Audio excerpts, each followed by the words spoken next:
அடுத்தடுத்து போராட்டங்கள் நடைபெற்று கொண்டிருக்கின்றன.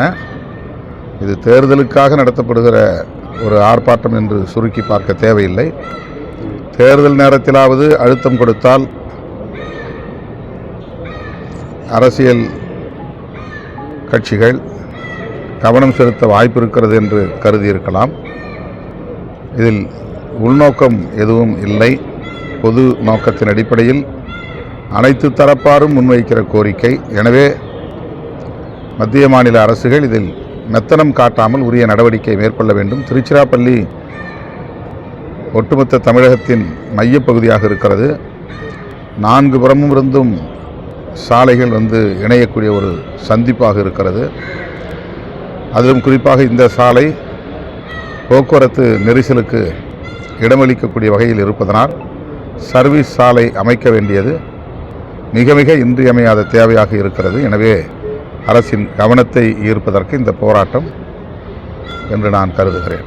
மாநிலங்களவை தேர்தல் இப்போ அறிவிச்சிருக்காங்க. 4 பேர் திமுக சார்பாக போட்டிக்கு சொல்லியிருக்காங்க. ஒருவேளை காங்கிரஸ் கூட்டணிகள் இல்லை என்றால் எப்படி இருக்கும்? விடுதலை சிறுத்தைகள் எதுவும் ராஜ்யசபா எம்பி எதுவும் கேட்குறீங்களா? காங்கிரஸ் கூட்டணியில் தான் இருக்கும், அதில் எந்த சந்தேகமும் தேவையில்லை.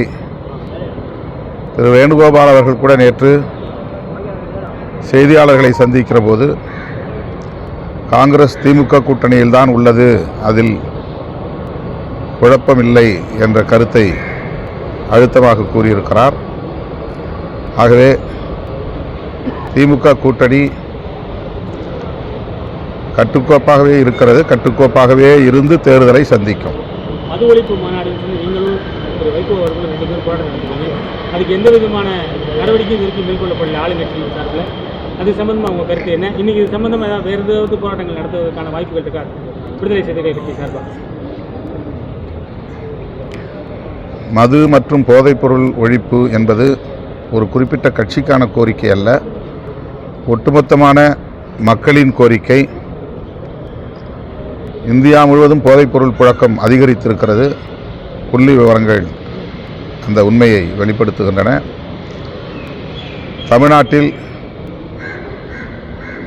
மதுக்கடைகளை அடுத்தடுத்து படிப்படியாக குறைத்து மூட வேண்டும், இறுதியாக அதை மூட வேண்டும் என்கிற கோரிக்கை நாங்கள் மாநாட்டிலே வலியுறுத்தி இருக்கிறோம். அந்த நிலைப்பாட்டில் இன்னும் அதே நிலைப்பாட்டில் தான் இருக்கிறோம். அது தொடர்பாக எந்த முன்னேற்றமும் இல்லை என்பது கவலை அளிக்கிறது. மறுபடியும் நான் ஆளும் கட்சியான திராவிட முன்னேற்றக் கழகத்திற்கு இந்த கோரிக்கையை நினைவூட்டுகிறேன். இளைய தலைமுறையினரை பாதுகாக்க வேண்டும், தமிழ் சமூகத்தை பாதுகாக்க வேண்டும். எனவே மது மற்றும் போதைப்பொருள் புழக்கத்தை கட்டுப்படுத்துவதற்கும் முற்றாக ஒழிப்பதற்கும் தீவிரமான நடவடிக்கைகளை மேற்கொள்வதற்கு அரசு முன்வர வேண்டும். திமுகவும் தனது தேர்தல் அறிக்கையிலே இதை அறிவிக்க வேண்டும் என்று வேண்டுகோள் விடுக்கிறேன். 1.41 லட்சம் கோடி ஒதுக்கீடு பண்ணியிருக்காங்க. ஆனால் தமிழகத்தில் தான் ரீபேமெண்ட் கடன் வாங்கினாங்க, செலுத்தாத அதிகம் உள்ளது தமிழ்நாடு தான். மகளிர் சுய குழு கடன் வாங்கிட்டு திருப்பி செலுத்தாத முதல் மாநிலம் தமிழ்நாடு தான். ஆனால் இப்போ 1.46 ரூபா மகளிர் சுய குழுவுக்கு ஒதுக்கிட்டாங்க. மகளிர் சுய குழுக்கு அது மகளிர் உரிமை தொகையை சொல்கிறீங்களா? இல்லை, மகளிர் சுய கிராம வாரியா மகளிர் சுய குழுக்கு 1.41 லட்சம் ஒதுக்கீடு பண்ணாங்க. ஆனால் 1,41,00,000 லட்சம் கோடி. சரி. ஆனால் திருப்பி தமிழகம் தான், இந்தியாவிலே தமிழகம் தான் இந்த மாதிரி மகளிர் சுய ரீபேமெண்ட்டே இல்லை அப்படிங்கிற மாதிரி சொல்கிறாங்க. செலுத்தாத மண்ணில் முதலிடங்கிறாங்க. அது கொடுக்க வேண்டாம்னு சொல்கிறீங்களா? கொடுக்க வேணாம்னு சொல்ல, கொடுத்த ரைட்டு தான். மக்கள் கட்டலங்கிறார். வாங்கினதில்ல, கொடுத்த பணமே திருப்பி வரல. அப்புறம் திருப்பி 1,46,000 கோடி கொடுக்கறதுக்காக வேண்டி பிளான் பண்ணியிருக்கிறீங்க. பழைய அமௌண்ட்டே வரல, புது அமௌண்ட் ஏன் வரல? புது அமௌண்ட் கொடுக்க சொல்கிறீங்க, ஆனால் பழைய அமௌண்ட்டே வராத போது திருப்பியும் கொடுக்க சொல்கிறீங்களே, இது எந்த விதத்தில் சரி வரும்? நம்ம கடன் தொகை அதிகரிக்க வாய்ப்பு உள்ளதே அப்படின்னு கேட்குறாங்க. பொதுமக்களுடைய கேள்வி அது. ஆமாம், நீங்கள் கேட்குறீங்களா? பொதுமக்களுக்கு சார்பாக பொதுமக்கள் மேலும் கடன் தானே கேட்பாங்க. மகளிர் ரீபேமெண்ட் கடன் வாங்கினா ரீபேமெண்ட்டுங்கிறது பக்கம் இருக்கணும், எதுவுமே இல்லை. ரீபேமெண்ட்டே இல்லாதப்ப திருப்பி கடன் கொடுக்குறது எதுக்காக? இல்லை, கடன் வாங்குவங்க மகளிர் சுய உதவி குழு தானே. இப்போ அவங்க வேண்டான்னு சொல்கிறாங்களா நீங்கள் கேட்குற படிக்கத்தை? சொல்லலை சார், அவங்களுக்கு கொடுக்குறாங்க.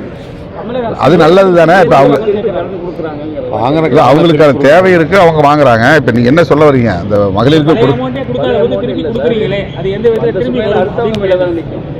இல்லை, அதை பற்றி அரசு தானே கவலைப்படணும். நீங்கள் ஏன் கவலைப்படுறீங்க? கடன் தொகை அதிகரிச்சு போகும்போது நம்மளுடைய வரி எல்லாம் தானே சார் ஏறுது, அதனால தான் கவலைப்படுறோம்.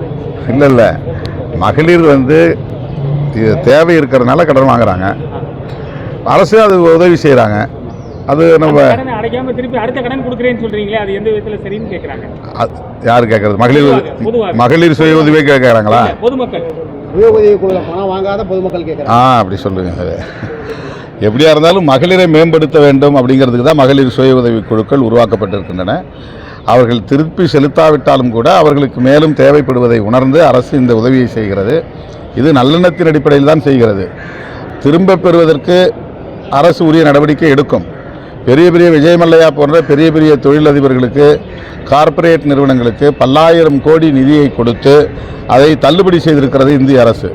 அவர்கள் எல்லாம் நாட்டை விட்டு வெளியேறி இருக்கிறார்கள். பல லட்சம் கோடி வங்கிகளுக்கு அவர்கள் திருப்பி செலுத்த வேண்டியிருக்கிறது. அதை பற்றியெல்லாம் இந்த நாடு கவலைப்படவில்லை.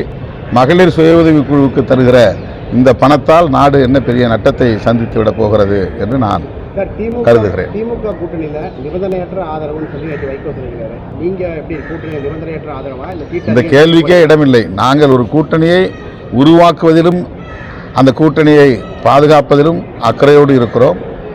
ஆகவே அந்த கூட்டணி எந்த வகையிலும் பாதிப்படைந்து விடக்கூடாது என்கிற பொறுப்புணர்வில் இருக்கிற விடுதலை சிறுத்தைகள் கட்சி இந்த கேள்விக்கு இடமில்லை என்று கருதுகிறது. மணிசேகர் ஐயர் தமிழ்நாடு முதலமைச்சரை இந்தியா கூட்டணியோட ஒருங்கிணைப்பாளராக தேர்வு செய்யணும்னு 2 நாளுக்கு முன்னாடி சொல்லியிருக்காரு. எப்படி ஒரு நல்ல கோரிக்கை. அவர் முன்மொழிந்ததை நான் வழிமொழிகிறேன். காங்கிரஸ் வெளியே போயிட்டு இந்தியா கூட்டணியே இல்லையே. காங்கிரஸ் ஏன் வெளியே போகணும்னு நீங்கள் விரும்புறீங்க? நாங்கள் விரும்பணும் இல்லை, ஆல்ரெடி அவங்க என்ன பேச்சுவார்த்தைக்கு அவங்களுக்கு இல்லைங்க. அது தேர்தல் நேரத்தில் கூட்டணி கட்சிகளுக்கு இடையில ஏற்படக்கூடிய சலசலப்பு. இது எல்லா கூட்டணியிலும் ஏற்படும். திமுக கூட்டணியில் காங்கிரஸ் ஒரு பவர் ஷேர் கேட்குறாங்க. அது கொடுக்க முடியுமா கொடுக்க முடியாதாங்கிறத நெகோசியேஷனில் தான் முடிவாகும். இப்படி கேட்கறதுனாலே ஒரு கூட்டணி உடைஞ்சிடாது. அவங்க கேட்கறதுக்கு கூட்டணி கட்சிங்கிற ஒரு உரிமையோடு கேட்குறாங்க. நான் உங்கள் கூட்டணியில் தான் இருக்கிறோம், உங்களுக்கான வெற்றிக்காக நாங்களும் பாடுபடுறோம், காலகாலமாக உங்களுக்கு நாங்கள் உழைச்சிருக்கிறோம், அதனால் எங்களுக்கு இந்த முறை அதிகாரத்தில் ஒரு பகிர்வு கொடுங்க அப்படின்னு கேட்குறாங்க. இதில் என்ன தப்பு இருக்குது? அது ஒன்றும் தப்பு கிடையாது. தமிழ்நாட்டு அரசிற்கு அது பொருந்தி வராது அப்படின்னு அவர் முதல்வர் சொல்லியிருக்கிறாருன்னா அதுக்கு அடுத்த கட்டமாக நெகோசியேஷனில் அது முடிவாகும். அது என்ன எப்படி பொருந்தி வராதுன்னு அவர் சொல்கிறாருங்கிறத அவங்க பேச்சுவார்த்தையில் விளக்குவாங்க. இல்லை அது பொருத்தமாக இருக்கும், எங்களுக்கு கொடுங்கன்னு சொல்லி மறுபடியும் அவங்க அழுத்தம் கொடுக்கறதுக்கு வாய்ப்பு இருக்குது. இதனால் ஒரு கூட்டணி உடையாது. கட்டாயமாக திமுக கூட்டணியில் தான் காங்கிரஸ் இருக்கும். இந்த கூட்டணியில் எந்த பாதிப்பும் ஏற்படாது. இந்த முறை அதுக்கு வாய்ப்பு இல்லை கூட்டணி.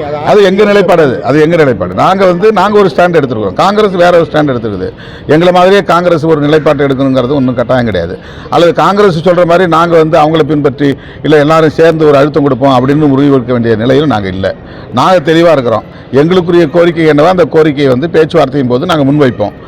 அதே நேரத்தில் இந்த கூட்டணியை உருவாக்குவதிலும் எங்களுக்கு ஒரு ஈடுபாடு இருந்திருக்கு, ஒரு பங்கு இருக்கிறது. அதை பாதுகாக்க வேண்டிய பொறுப்பும் எங்களுக்கு இருக்கிறது.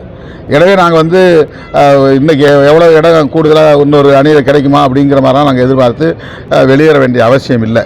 இந்த கூட்டணியில் தான் நீடிப்போம். இந்த கூட்டணி எங்களுக்கான கோரிக்கை என்னவோ அதை உரிமையோடு கேட்போம். அதிமுக கூட்டணி ரொம்ப மோசமாக இருக்குது, பல பிரச்சனைகள் இருக்குலாம் சொல்லிட்டு இருந்தீங்க. இப்போ 13 கட்சி இருக்குது உங்கள் கூட்டணியில். முதல் கட்சி பேச்சுவார்த்தையில இவ்வளோ பிரச்சனை வரப்ப இன்னும் 10 பேர் இன்னும் பேச்சுவார்த்தையை தொடங்கலையே. இல்லை அதான் சொல்ல தொடங்காதப்ப இவ்வளோ பிரச்சனை ஆரம்பிச்சு. ஒரு பிரச்சனையும் இல்லையே, ஒரு பிரச்சனையுமே இல்லையே. பிரச்சனை இல்லாத கூட்டணி திமுக தலைமையான கூட்டணி தான். வாங்கிட்டு போன்ற மாதிரி ஆயிடாதா?